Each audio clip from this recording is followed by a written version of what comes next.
एक बार भगवान विष्णु जी शेषनाग पर बैठे बैठे बोर हो गए और उन्होंने धरती पर घूमने का विचार मन में किया।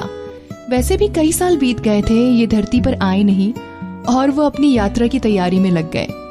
स्वामी को तैयार होता देखकर लक्ष्मी माँ ने पूछा, आज सुबह सुबह कहाँ जाने की तैयारी हो रही है? विष्णु जी ने कहा, हे लक्ष्मी, मैं धरती लोक पर घूमने जा रहा हूँ। तो कुछ सोचकर लक्ष्मी माँ ने कहा, हे देव, क्या मैं भी आपके साथ चल सकती हूँ? भगवान विष्णु ने 2 पल सोचा, फिर कहा, एक शर्त है, पर तुम मेरे साथ चल सकती हो। तुम धरती पर पहुंचकर उत्तर दिशा की ओर बिल्कुल मत देखना। इसके साथ ही माता लक्ष्मी ने हाँ कह के अपनी मनवा ली और सुबह सुबह माँ लक्ष्मी विष्णु भगवान धरती पर पहुंच गए। अभी सूर्य देवता निकल ही रहे थे कि रात में बरसात होकर हटी थी।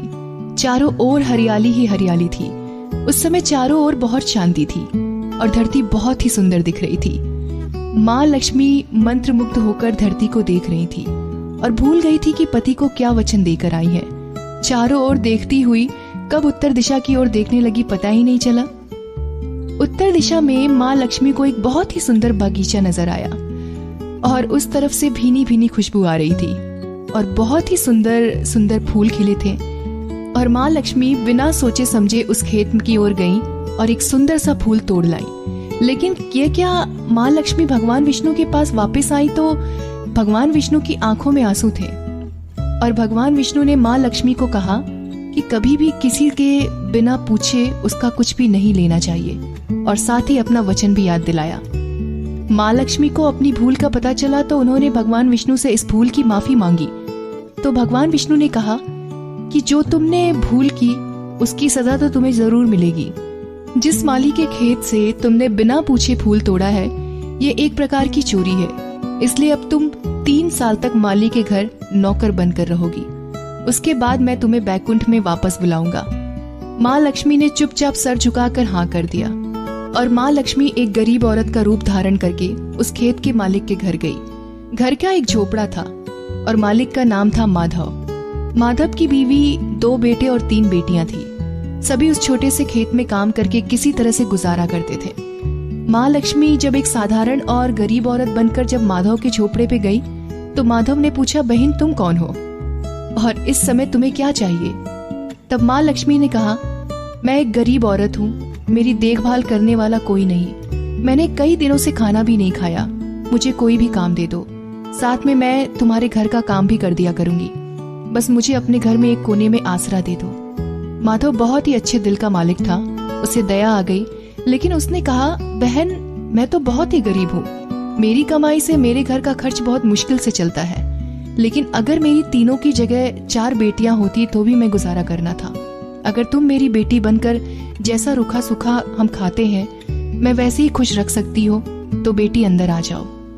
माधव ने माँ लक्ष्मी को अपने झोपड़े में शरण दे दी और माँ लक्ष्मी 3 साल तक माधव के घर पर नौकरानी बनकर रही। जिस दिन माँ लक्ष्मी माधव के घर आई थी उस दिन से दूसरे ही दिन माधव को इतनी आमदनी हुई कि फूलों की शाम को एक गाय खरीद ली। फिर धीरे धीरे माधव ने काफी जमीन खरीद ली और सबने अच्छे अच्छे कपड़े भी बनवा लिए और फिर एक बड़ा पक्का घर भी बनवा लिया।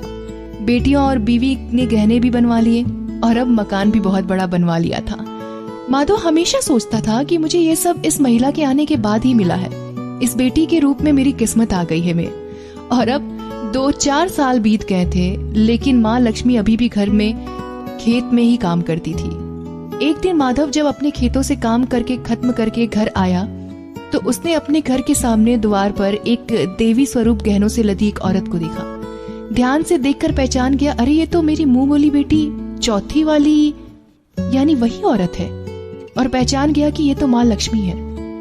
अब तक माधव का पूरा परिवार बाहर आ गया था और सब हैरान होकर माँ लक्ष्मी को देख रहे थे।